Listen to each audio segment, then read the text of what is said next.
All right, everyone. Today I wanted to go through a list of 5 important things that you want to save your gold for, because gold is one of the most important resources in the game, and it's also one of those things where it is a lot more difficult to earn it than it is to spend it. And especially with this really convenient market and auction house, it's really easy to get carried away buying things like overpriced honing materials in the enhancement page and realize that you just spent so much gold and you didn't really get too much out of it and you just feel really bad. So I wanted to go through a list of 5 things that's actually not going to be related to the market and auction that you want to save your gold for. And let's go ahead and start off here with number 1, and this is actually why I'm in the Stronghold right now. And I want to talk about probably what's going to be, without a doubt, the number 1 use for your gold, and that is going to be your knowledge transfer. Now, I already have a video in particular where I get into the details of knowledge transfer, so I'm not going to get too into it right now. But basically, what this does is it allows you to level up an alt from 10 to 50, skip the entire main story for a cost of 600 gold. And this is super worth it. It basically works like another Vern Power Pass. You get 2 of those for free. So if you've already made alts with your Vern Power Passes and you don't want to have to do the story anymore and you want to make more characters, you can do that, and it's just going to cost you 600 gold. So knowledge transfer is by far one of the, if not the best ways to spend your gold. The only little warning that I have about this is there's several different options for knowledge transfer, and as you kind of go down this list, they get increasingly higher in their gold costs. The only one that is like super duper worth it is the very first one. This is going to level up your alts from 10 to 50 in 8 hours. You just basically wait 8 hours, you pay the gold, and then you log back in, and your alts are now have completed the main story. They're level 50. They get a 302 gear set. Good to go. These other ones here are not going to level up your alts. They're not going to give you any extra gear. They are going to bypass the story, like Rohandel and whatnot. But for the cost of 1,000 plus gold, the very first one is the one that is super duper no-brainer, 100% worth it. And in fact, it's probably the number 1 best way to spend your gold in the game. So these other ones I would definitely be a bit more careful about. Probably don't actually spend your gold on these until you know a bit more on whether it's going to be worth it for you or not. But the first one is an absolute 100% worth it. So that's the first thing on the list. Let's move on to the second one now. And the second one is something I want to give a bit more attention to because I did talk about this in a video the other day, but still I see a lot of questions about this. And yes, it is still absolutely 100% worth it. In fact, it's probably one of the best ways to spend your gold, and that is converting your gold to crystals. It is still one of the best things that you can use your gold on, even though if you take a look at the exchange, you'll see prices have gone up quite a bit over the last week or so. That's okay, because it's still incredibly high on Korea, and the prices are going to still keep going up. They might not get to the same point that they get to on Korea, which is 1,700 gold for 100 blue crystals, but at a price of still between 200 to 500, depending on what server you're on. This is still a very good price, and you're always going to feel like you need more blue crystals. The Bari shop is always going to have good stuff for sale, and you can think of this as an investment for your account. You know you're going to go through the crystals, so why not end up getting at least a few of them now before you know that the price is going to go up? So definitely 100% worth it still.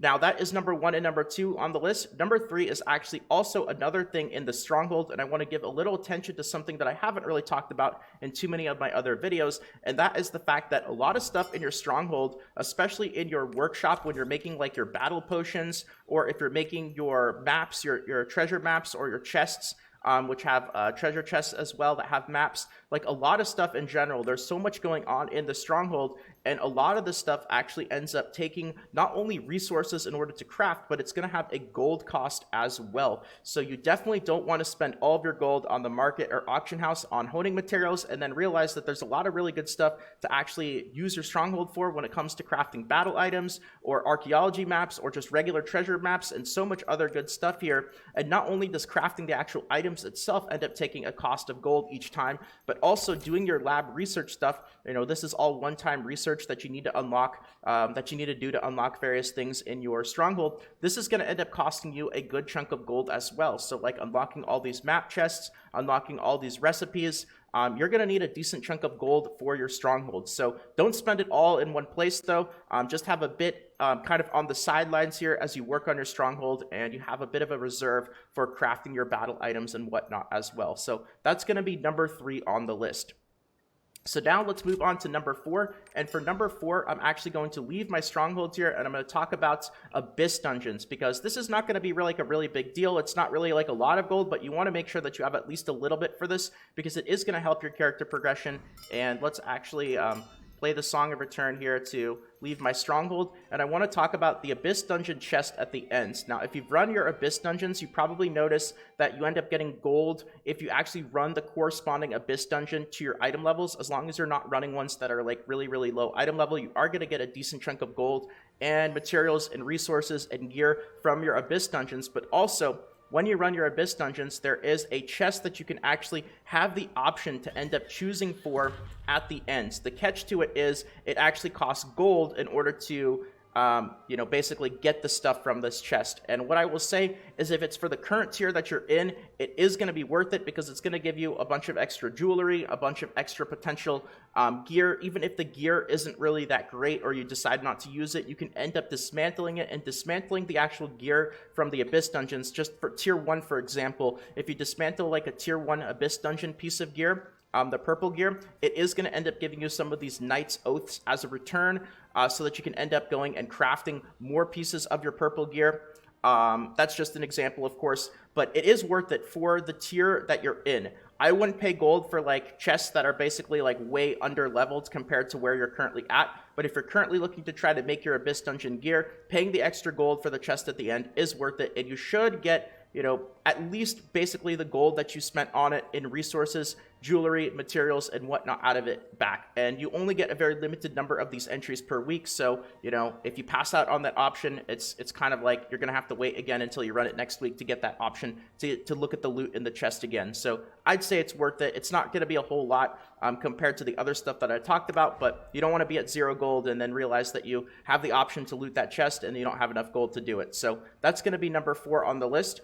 And then number 5 here, the last one that I want to talk about is something that you probably are going to want a decent chunk of gold just as a backup. And this happened to me once. I've been doing my Chaos Gates pretty frequently. It's one of the best things to do in the game. It's very limited. You can only do one of them a day. And what I will say is you want to save a decent reserve of gold so that in case you end up somehow stumbling upon a Chaos Gate where somebody doesn't really feel like really overpaying for one of the maps, occasionally you could end up actually finding a group where you get a really good deal on the legendary map. And for like 1,000 gold, 1,500 gold, even 2,000 gold, that's a good deal for that map. If you end up running it with guild members, and I'll just open up my calendar here, and let's go to Chaos Gates. These aren't every single day. Like today is a day that there are actually no Chaos Gates right now. But on the days that there are Chaos Gates, you want to make sure that you run it. And not only is it going to end up making you a lot of gold, because most of the time when you end up seeing the legendary map at the end of Chaos Gates, it's going to sell for way overpriced. Somebody is not going to know any better. They're going to pay way too much for it. I've seen groups where the maps have easily sold between 5 and even 10,000 gold, which is absolutely ludicrous. But you never know. Just having a couple thousand extra gold just to open up that option, if nobody else has gold or nobody else wants to feel like bidding on the map, you might occasionally be able to end up getting a cheap map. And it's nice to just have the gold ready for that situation if it occurs. Now, if it doesn't, if you go a week or a month and it never happens, that's just how it goes. There's always going to be people out there who are overpaying for those treasure maps. But, if you don't have the gold and the situation does occur, now you've put yourself in a situation where there's nothing you can do about it. Whereas if you had the gold, then you would have been prepared for that situation to begin with. So that's the last thing that I want to talk about there, and that's going to be my list of 5. Now, there's plenty of other things, and of course, this video, I decided not to talk about anything on the market or the auction,